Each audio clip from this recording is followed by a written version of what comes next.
Wakilan mahasiswa kembali mendatangi gedung DPR menagih jawaban tuntutan 17+8. Dengan aksi bertajuk Piknik Nasional, mahasiswa meminta DPR merespons tuntutan yang sudah disampaikan. Setelah menggelar rapat konsultasi dengan pimpinan fraksi, DPR pun menjawab tuntutan rakyat 17+8. Perwakilan mahasiswa kembali mendatangi gedung DPR menagih jawaban tuntutan 17+8 Jumat lalu. Dengan aksi bertajuk Piknik Nasional, mahasiswa meminta DPR merespons tuntutan yang sudah disampaikan. Mereka menggelar aksi damai bertepatan dengan jatuhnya tenggat waktu 17 tuntutan ini di depan gedung DPR. Bahwa kami datang dengan tuntutan dan kami tidak datang dengan kompromi. Kami ingin bagaimana 17+8 tuntutan ini dipenuhi dan kami tidak punya ekspektasi untuk banyak dialog dan kompromi. Tak berselang lama, DPR menjawab tuntutan rakyat dengan kodifikasi 17+8. DPR yang diminta membekukan kenaikan tunjangan anggotanya merespons dengan menyetujui jika tunjangan perumahan anggota DPR dihentikan. Anggaran lain yang dinilai jadi pemborosan juga dievaluasi. DPR RI menyepakati menghentikan pemberian tunjangan perumahan anggota DPR RI terhitung sejak tanggal 31 Agustus 2025. Yang kedua, DPR RI melakukan moratorium kunjungan kerja ke luar negeri DPR RI terhitung sejak tanggal 1 September 2025 kecuali menghadiri undangan kenegaraan. DPR RI akan memangkas tunjangan dan fasilitas anggota DPR setelah evaluasi.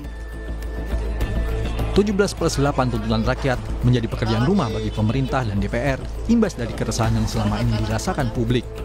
Mulai dari sektor ekonomi, penegakan hukum, hingga peran TNI di ranah sipil. Menurut para pegiat media sosial, yang membawa tuntutan rakyat 17+8, ini momen bagi seluruh warga dari segala lapisan ikut bersatu mengawal kinerja pemerintah demi kesejahteraan bersama. DPR juga dinilai bisa merespons tuntutan ini secara tepat. Masyarakat juga dapat mengawal tuntutan warga melalui sosial media. Salah satu pertanyaan yang sering ditanya, apakah realistis mengerjakan 17 tugas dalam 5 hari? Pertama, tuntutan-tuntutan ini bukan dibagi ke satu lembaga. Tuntutan-tuntutan ini dari 17, 2 atau 3 per institusi. Dari DPR, Polri, TNI, dan juga Presiden. Dan kalau kalian masih ingat teman-teman reporterku, tahun lalu, di 22 Agustus, pasca putusan MK RUU Pilkada, bisa kok dikerjain dalam 1 malam saja?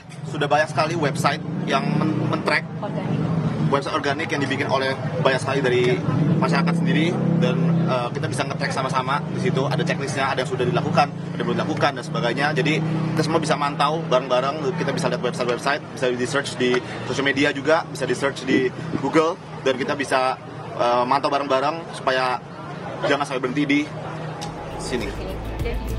Peran TNI masuk dalam salah satu tuntutan rakyat 17+8 yang digaungkan oleh masyarakat belakangan ini. Dan atas tuntutan rakyat itu, TNI menegaskan menghormati apa yang menjadi aspirasi rakyat dan menegakkan kebebasan dalam berdemokrasi. Kapus Pen TNI, Brigjen Freddy Ardiansah menjelaskan, TNI akan melakukan apapun yang menjadi keputusan terbaik untuk militer. TNI sangat menghormati betul apa yang disampaikan masyarakat lewat aspirasi mereka. Tim Liputan, Kompas TV.